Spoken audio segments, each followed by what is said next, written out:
When writing a lowercase letter in cursive style, always start on the bottom line. To write I, go up, then back down, finish with a dot on top.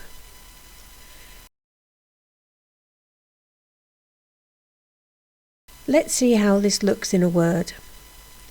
Ink is written like this.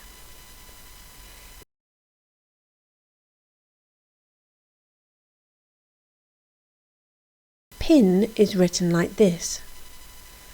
Add the dot when you have finished the whole word. Capital letters always start at the top. To write capital I, draw a line down, then draw a line sitting on top and another one on the bottom.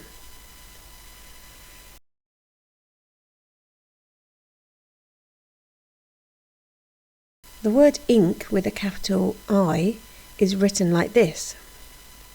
Capital letters never join with the rest of the word.